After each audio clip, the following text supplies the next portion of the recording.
liberalised economy which came after the Soviet Union has now reversed into a Soviet-era Putin-omics. All those things mean that we're back to the Clausewitzian triangle, that either the people get fed up, the elites get fed up, or there's a revolt in the army. Now, I don't think we're going to see any of those in the next month or 2 months, but there are pressures there for Putin, which he has to manage at the political level.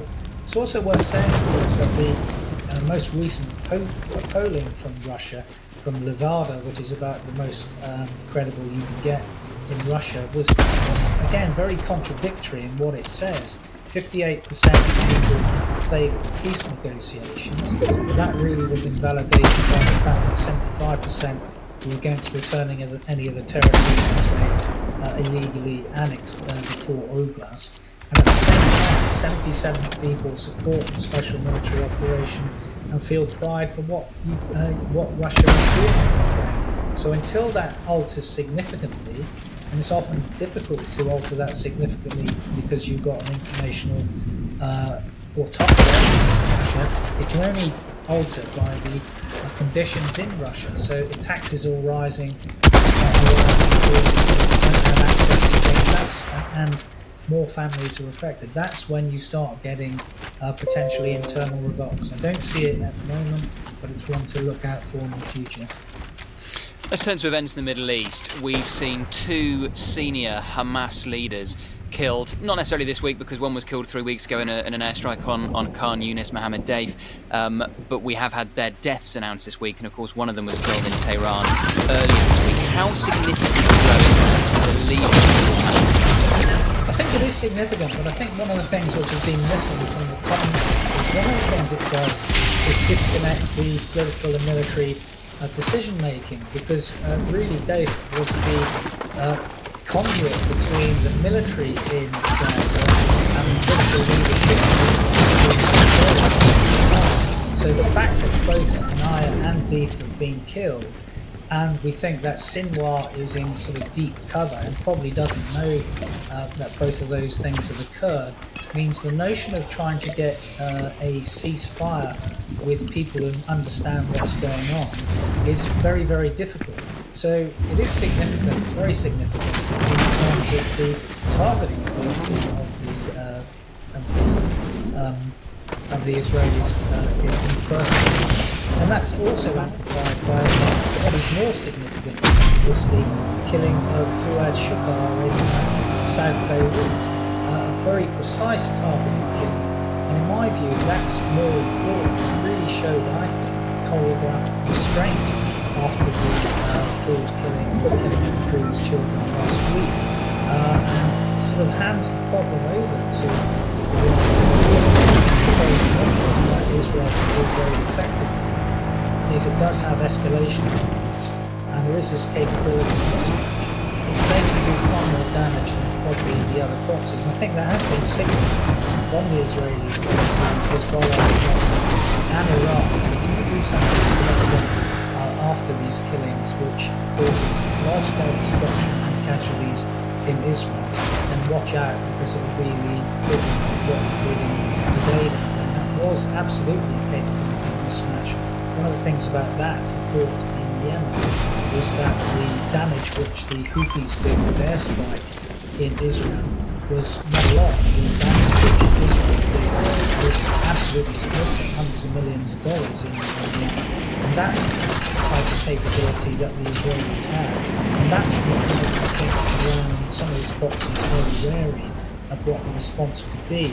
So there's one scenario that says that what we're actually seeing really in the sort of choreographed restraint, which has gone on for a number of months, the low-level firing from Hezbollah and other groups, is the war. That is the war of the future and what the war will be. It is not a regional war where everyone pitches in. So we've got this different notion between a sort of limited local war, not a total war, and neither do I think it will go to a regional war. That's really interesting. So do you think, when people talk about we could be on the brink of an all-out war between Hezbollah and Israel, do you think that's overstated? I do. That's one of the scenarios, and I'm not going to dismiss it, but I don't think it's what people in Israel or Lebanon want. I think you have to remember a number of things about Lebanon. Lebanon is a confessional mix which is not run by Hezbollah. Hezbollah are Shia. Shia are only 31% of the Lebanese population. 33% or round about there are Sunni, and of course the other sort of 33% or third are Christians, and Greek Orthodox. Lebanon does not want a war. Hezbollah are a sub-state group in Lebanon. Israel definitely wants them back across the Litani River, so they got some depth in the UN Resolution 1701. And people in Lebanon have long memories of the civil war which happened there. They know the destruction. And of course, one of the things that Israel signaled by the killing of Shukra in South Beirut was actually that the area was actually violent, and that is consistent with what they could do if they did it. Because there is a thing in Israel called the Daya Doctrine, which is disproportionate force.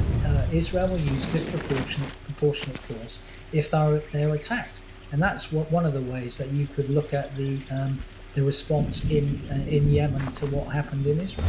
Just finally, you said something really interesting a moment ago about Yahya Sinwar potentially being completely unaware of the deaths of Hania and Mohammed Day, presumably because he's so deep underground in the tunnel network in Gaza that word just wouldn't have reached him? Well, I think the risk for him is this, that if you illuminate, rather like we used to see with all the top chiefs of ISIS or Al-Qaeda, then you get eliminated. And so that's the risk. You either use couriers to try and get a sort of or one-time pads. That's the only way you can have absolute security. So if he illuminates, he's going to be found. So I think there is a risk that he doesn't know what these events are.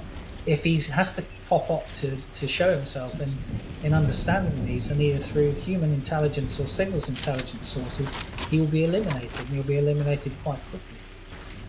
Major General Chip Chapman, always a pleasure. Thank you so much for joining us today on Frontline. Thank you, James.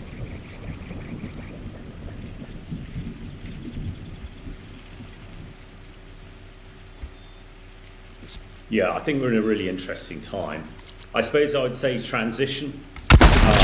Really, this year, it's the Russians who've been on the offensive. They had a massive offensive around Kharkiv, up in the northeast. And the fact, and that, at some stage, we were really concerned that they were going to make significant ground.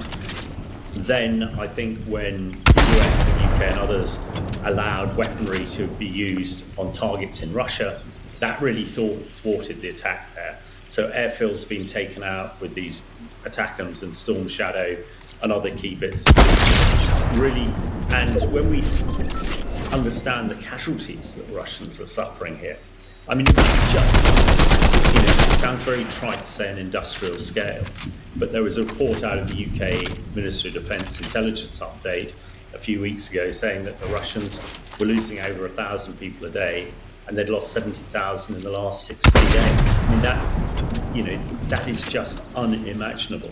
And overall, they've lost 600,000 soldiers, which, for a population the size of Russia is not sustained. A whole host of things. And what we're seeing is, because they are having to rush conscripts to the front, and again relying on mainly ethnic Russians from the east and prisoners. I mean, I shouldn't think there's virtually a prison in Russia with any people in it, because they're all at the front. I mean, the ones who are in prison are generally prisoners who've been to the front, done their year or 6 months, got off, committed another crime, gone back to prison, and then back out to the front. I mean, you just couldn't make it up. It's quite unbelievable. But mainly their conscripts are untrained. And with untrained conscripts, all they can virtually do is hold a rifle and fire. So they can't really, I don't think there's any danger that there's going to be a serious breakthrough with a great combination of armour and artillery. We did see last week one of the biggest Russian offences down in the south, which, I think it was about 11, which sounds big.